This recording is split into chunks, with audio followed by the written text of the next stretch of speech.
अब हम लोग वैकल्पिक अथवा गैर परंपरागत ऊर्जा स्रोत के बारे में अध्ययन करेंगे। तो प्रौद्योगिकी में उन्नति के साथ साथ हमारी ऊर्जा की मांग बढ़ रही है। हमारे कल कारखाने बढ़ रहे हैं।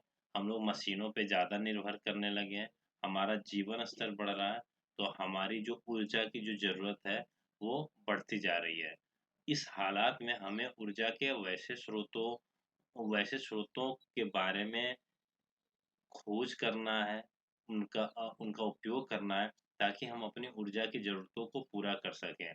परंपरागत परंपरागत ऊर्जा स्रोतों के बारे में हम लोग पढ़ चुके हैं। इस कड़ी में हम लोग गैर परंपरागत ऊर्जा स्रोत के बारे में अध्ययन करेंगे, जिसमें सबसे पहला सौर ऊर्जा जिसमें सबसे पहले हम लोग सौर ऊर्जा का अध्ययन करेंगे। तो सूर्य है जो 5 करोड़ वर्ष से निरंतर बहुत मात्रा में बहुत मात्रा में बहुत मात्रा में ऊर्जा विकृत कर रहा है। और इसी दर से अनुमान लगाया जा रहा है कि अगले 5 करोड़ वर्ष तक ये सूर्य है जो ऊष्मा को विकृत करता रहेगा। तो सूर्य प्रचुर मात्रा में सूर्य से प्रचुर मात्रा में ऊष्मा मिल रहा है, ताप मिल रहा है और बहुत मात्रा में ऊर्जा मिल रहा है। अभी क्या है कि जो सौर ऊर्जा है, इसका एक लघु भाग ही पृथ्वी के वायुमंडल के बाह्य परतों पर पहुंच पाता है।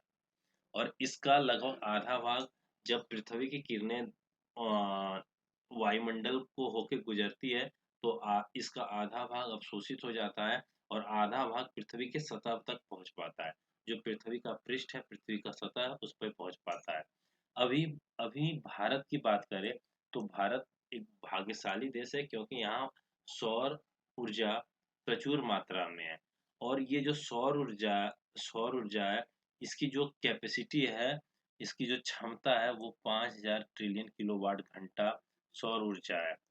स्वच्छ आकाश में की स्थिति में, स्वच्छ जब मौसम साफ रहे, बादल ना हो, तो उस स्थिति में जो पृथ्वी पे प्राप्त होने वाला प्रतिदिन सौर ऊर्जा का औसत परिणाम 4 से 7, यानी कि जब जैसे बादल रहेगा तो ये कम सकता है, लेकिन जब मौसम एकदम साफ हो, आकाश क्लियर हो, स्वच्छ हो, तो उस हालत में जो हमें सौर ऊर्जा जो प्रतिदिन प्राप्त हो सकता है वो है 4 से 7 किलोवाट घंटा प्रति मीटर स्क्वायर के बीच में होता है।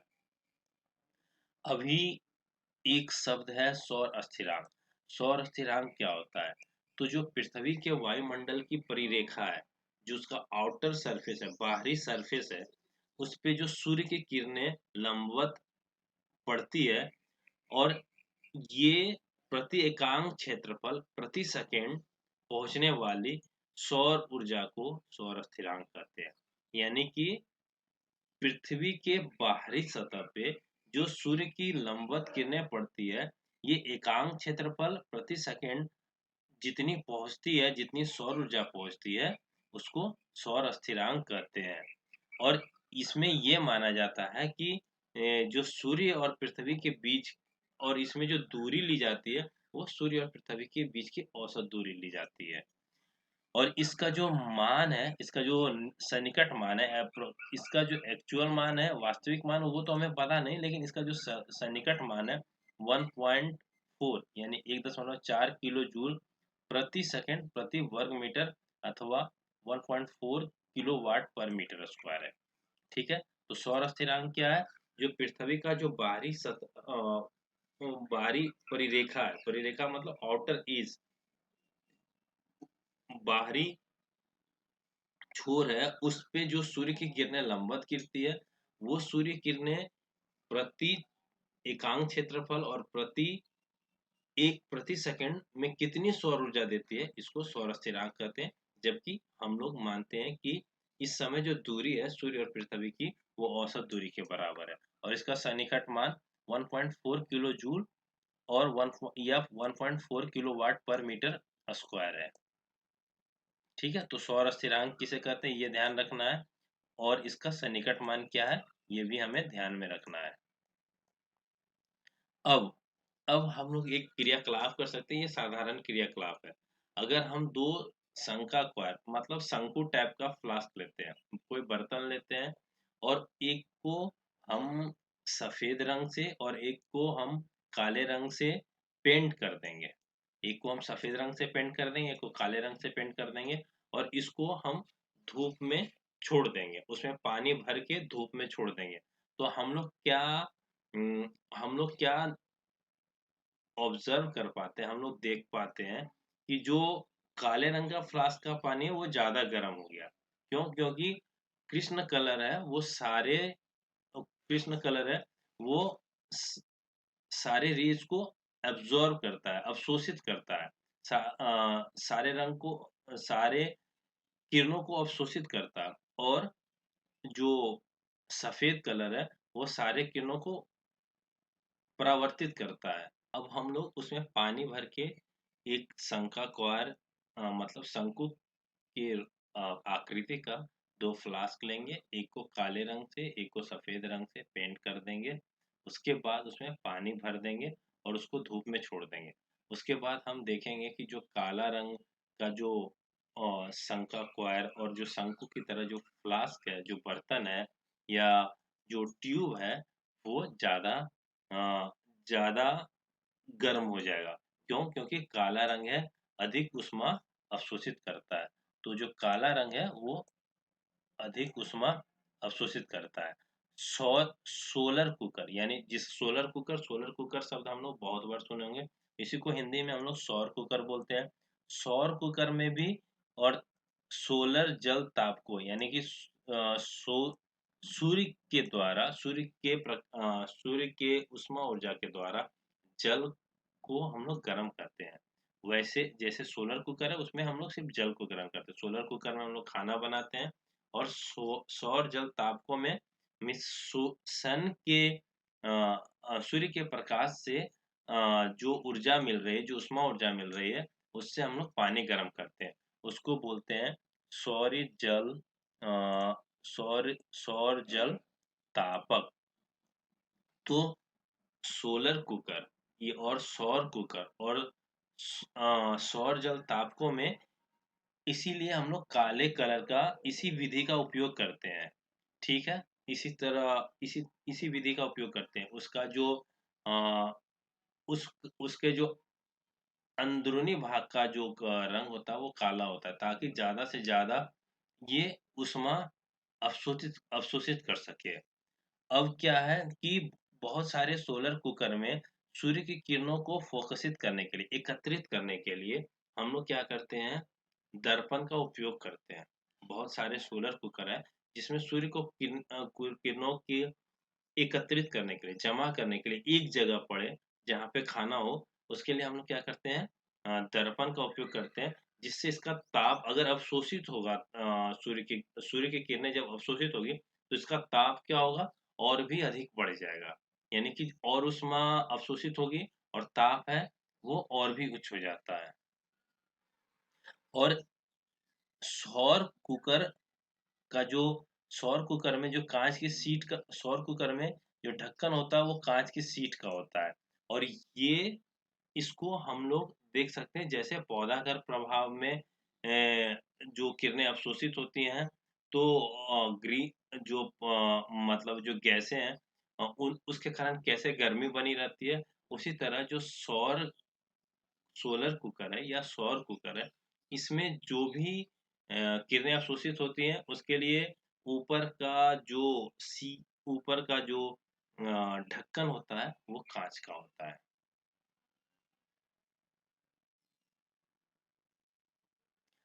अब अब हम लोग को ये पता चल गया कि जो सौर ऊर्जा से जो सौर जल तापके हैं या सोलर कुकर है या सौर कुकर है जिसमें हम लोग खाना बना सकते हैं या पानी गर्म कर सकते हैं, ये हम लोग हमेशा उपयोग नहीं कर सकते हैं। ये दिन के कुछ निश्चित समय में ही उपयोग कर सकते हैं क्योंकि सूर्य तो हमेशा होगा नहीं और सूर्य सूर्य हमेशा होगा नहीं। और सूर्य जैसे शाम में नहीं होगा, रात में नहीं होगा, तो उसका उपयोग हम लोग हमेशा नहीं कर सकते हैं। तो इसके लिए सौर ऊर्जा का उपयोग करने के लिए कुछ अलग उपाय प्रौद्योगिकी में है। और इसके लिए क्या कर सकते हैं, तो सौर ऊर्जा का उपयोग के लिए हम लोग सोलर सेल का उपयोग कर सकते हैं। ये सोलर सेल क्या करता है, सौर ऊर्जा को सौर ऊर्जा को सौर ऊर्जा से सौर ऊर्जा को विद्युत ऊर्जा में रूपांतरित करता है। हम लोग ये देख रहे हैं कि जो सूर्य है, वो सूर्य के प्रकाश का उपयोग खाना बनाने या पानी गर्म करने के लिए तो हमेशा उपयोग नहीं कर सकते हैं। तो सौर ऊर्जा का उपयोग हम लोग कैसे कर सकते हैं?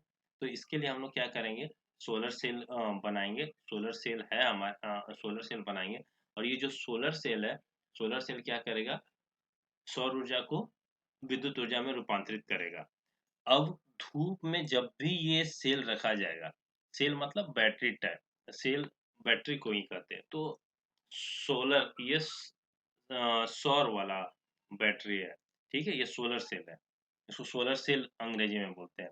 तो धूप में जब भी ये सोलर सेल रखा जाएगा, तो ये 0.5 से 1 वोल्ट तक वोल्ट वोल्टता विकसित करता है। जैसे बैटरी में वोल्ट होता है, तो धूप में जब हम लोग सोलर सेल को रख देंगे या सौर सेल को रख देंगे, तो ये 0.5 से 1 वोल्ट तक इसमें वोल्टता विकसित हो जाएगा। और ये लगभग 0.7 वाट विद्युत उत्पन्न कर सकता है। ये एक सौर सेल का बात कर रहे हैं कि अगर धूप में अगर सौर सेल को रखेंगे, तो 0.5 से 1 वोल्ट तक विकसित कर देगा। जैसे हम लोग बैटरी में देखते हैं 1.4 वोल्ट का या अलग-अलग वोल्ट का बैटरी बाजार में उपलब्ध है। तो ये जो सोलर सेल है या सौर सेल है, ये धूप में रखे जाने पे 0.5 से 1 वोल्ट तक से 0.5 वोल्ट से 1 वोल्ट तक वोल्टता विकसित करेगा। और ये अकेला 0.7 वाट विद्युत उत्पन्न कर सकता है। अब इसका बहुत सारा सोलर सेल लेंगे या सौर सेल लेंगे, तो संयोजित करेंगे, तो इस व्यवस्था को बहुत सारा सौर सेल संयोजित कर देंगे, तो इस व्यवस्था को हम लोग क्या कहते हैं, सौर पैनल। इसको हम लोग सोलर पैनल भी कहते हैं। यानी बहुत सारा सौर सेल एक साथ लगा दिए, संयोजित कर दिए, तो इसको हम लोग क्या कहते हैं, सौर पैनल कहते हैं। जिससे जिससे व्यावहारिक और जब ये सोलर पैनल होगा तो बहुत सारी ऊर्जा मिलेगी, जिससे हम लोग जिसका हम लोग अपने जीवन के क्रियाकलापों में जो ऊर्जा की जरूरत है उसको पूरा करने के लिए उपयोग कर सकते हैं। जैसे बहुत सारे घरों में टीवी, पंखा, बल्ब इस सौर सेल से आसानी से जला सकते हैं। बहुत जगह पे इससे खाना बना सकते हैं। तो ये निर्भर करता है हमारा जो सौर सेल पैनल है वो कितना बड़ा है, कितना ज़्यादा उसमें सौर सेल है, ये उस पे निर्भर करता है कि हम उसका उपयोग कितना कर पाते हैं। लेकिन सौर सेल पैनल पर्याप्त है, जिससे हम लोग व्यवहारिक जीवन में जो भी हमें ऊर्जा की ज़रूरत है, उसका उपयोग कर सकते हैं। अभी सौर सेलों के कुछ गुण जानते हैं। तो सौर सेलों का सबसे बढ़िया लाभ ये है कि इसमें कोई गतिमान पुर्जा नहीं होता है। जब गतिमान पुर्जा होगा तो वो उसका क्या होता है, वो उसका जल्दी क्षय हो जाता है, वो जल्दी खराब हो जाता है या नष्ट हो जाता है। तो जो सौर सेल में कोई गतिमान पुर्जा नहीं है, इसके कारण इसका जो रख रखाव है वो क्या है, सस्ता है। और ये जैसे मैंने बात किया कि सोलर सौर कुकर में हमें फोकस करने की ज़रूरत होती है, सूर्य के किरणों को एकत्रित करने की ज़रूरत होती है। लेकिन ये बिना फ़ोकस के किए हुआ, यानी बिना सूर्य के किरणों को एकत्रित बिना किए हुए, ये काफ़ी संतोषजनक कार्य करता है। मतलब ठीक-ठाक काफ़ी ऊर्जा संग्रहित करती है। अब इसका एक और लाभ ये है कि इसको सुदूर, मतलब वैसा जो दूर है, जिस जगह पे जाया नहीं जा सकता है, जहाँ पे मतलब बिजली पहुँचाना मुश्किल है, वहाँ पे इसको हम लोग स्थापित कर सकते हैं। अभी है, सौर सेल बनाने के लिए हम लोग सिलिकॉन का उपयोग किया करते हैं, जो कि प्रकृति में प्रचुर मात्रा में उपलब्ध है। लेकिन लेकिन सौर सेल बनाने के में उपयोग होने वाली विशिष्ट श्रेणी के सिलिकॉन की उपलब्धता सीमित है। ठीक है? तो सौर सेल का जो फ़ायदा है, वो है कि इसमें कोई गतिमान पुर्जा नहीं होता है, तो इनका रख-रखाव सस्ता होता है। ये बिना फ़ोकसन के, यानी कि अगर हम सूर्य के किरणों को बिना एकत्रित किए हुए भी इसका प्रयोग करेंगे तो ये बहुत अच्छा कार्य करता है। ये सुदूर और जहाँ पे जाना मुश्किल हो, वहाँ पे आसानी से इसको स्थापित कर सकते हैं। अभी ये क्या है कि जो सौर सेल है उसको बनाने के लिए सिलिकॉन का उपयोग किया जाता है। लेकिन जो सिलिकॉन है अ, वो विशिष्ट प्रकार का जो सिलिकॉन है, जो सौर सेल बनाने के लिए उपयोग किया जाता है, वो सीमित मात्रा में वो सीमित मात्रा में उपलब्ध है। तो इसी के कारण जो सौर सेल के उत्पादन की जो अभी प्रक्रिया है, वो अभी माँगी है। क्योंकि सौर सेल के लिए जो सिलिकॉन का उपयोग करते हैं, वो जो विशेष प्रकार के सिलिकॉन का उपयोग करते हैं, वो सीमित मात्रा में। और इसी के कारण सौर सेल का उपयोग है जो हमारे दैनिक जीवन में वो वो बहुत महँगा होता है। तो स और इसके अलावा जो ध्यान देने बात ये है कि सौर सेल का को परस्पर संयोजित करके सौर पैनल बनाने में, जैसे अभी हम लोगों ने बात किया कि जो सौर पैनल वो कैसे बनता है। बहुत सारा सौर सेल को एक दूसरे से संयोजित करके हम लोग सौर पैनल बनाते हैं। तो बहुत सारा सौर सेल को परस्पर संयोजित करके जो सौर पैनल बनाते हैं, इसमें संयोजित करने के लिए चांदी का उपयोग होता है। जिस तो जब चांदी का उपयोग होगा तो चांदी चांदी महँगा है, जिसके कारण क्या हुआ, लागत में वृद्धि और हो जाती है। लेकिन इन सब के बावजूद उच्च लागत और कम दक्षता होने के बाद भी उच्च लागत और कम दक्षता होने के बाद भी सौर सेलों का उपयोग बहुत से वैज्ञानिक तथा प्रौद्योगिकी के अनुप्रयोगों में किया जाता है। यानी कि इसका लागत तो बहुत ज़्यादा है, क्योंकि इसको संयोजित करने के लिए पहला तो सौर सेल के लिए विशेष प्रकार का सिलिकॉन चाहिए, जो कि सीमित मात्रा में हमारे पास उपलब्ध है। दूसरा, सौर सेल को एक दूसरे से संयोजित करने के लिए हमें चांदी का उपयोग करना पड़ता है, जो कि चांदी एक महँगा धातु है, जिसके कारण लागत में वृद्धि हो जाती है। इसी के कारण इसका दैनिक जीवन में हम लोग उपयोग कम कर पा रहे हैं। लेकिन इसके अलावा सौर सेल का इन सब के बावजूद कि सौर सेल महँगा है और इसकी दक्षता भी कम है, इसके इसके बावजूद भी सौर सेल का बहुत सारे वैज्ञानिक वैज्ञानिक तथा प्रौद्योगिकी के कार्य में हम लोग इसका उपयोग करते हैं। जितने भी जितने भी उपग्रह हैं, मानव निर्मित उपग्रह मानव निर्मित उपग्रह और अंतरिक्ष अन्वेषक युक्तियों जैसे मार्स ऑर्बिटरी में सौर सेलों का उपयोग करते हैं, प्रमुख ऊर्जा स्रोत के रूप में उपयोग किया जाता है। तो जो कृत्रिम उपग्रह है, मानव निर्मित उपग्रह मतलब कृत्रिम उपग्रह, हम लोग जानते हैं दो तरह का उपग्रह होता है, प्राकृतिक उपग्रह और कृत्रिम उपग्रह। तो जो कृत्रिम उपग्रह है जिसको मानव ने बनाया है, और अंतरिक्ष में और भी जैसे मार्स ऑर्बिटर अंतरिक्ष के अन्य अ, अन्वेषक युक्तियों जिससे खोज कर रहे हैं, कुछ कुछ पता करने का कार्य कर रहे हैं, उसमें जो प्रमुख ऊर्जा का सोर्स है, उसके ऊर्जा स्रोत के रूप में सौर ऊर्जा का ही उपयोग करते हैं। रेडियो अथवा बेतार संचार तंत्रों अथवा सुदूर क्षेत्र के टीवी रिले केंद्र में सौर चैनल का प्रयोग होता है। तो रेडियो और बेतार संचार तंत्रों में हम, और या जो बहुत दूर क्षेत्र है इसकी, और टीवी रिले केंद्र में, इसमें भी हम लोग सोलर पैनल का उपयोग करते हैं। अब ट्रैफिक सिग्नल में भी, परिकल्पकों में और बहुत सारे खिलौनों में सोलर सेल लगे होते हैं। आज के ज़माने में धीरे-धीरे सोलर सेल का उपयोग और बढ़ता जा रहा है। सौर सेल का उपयोग बढ़ता जा रहा है। जैसे ट्रैफिक सिग्नल हो गया, परिकल्पकों हो गया, और बहुत सारा खिलौना है, इसमें सोलर सेल लगा होता है। लेकिन अभी भी ये महँगा होने के कारण सौर सेल का उपयोग हम लोग घरेलू जीवन में कम करते हैं।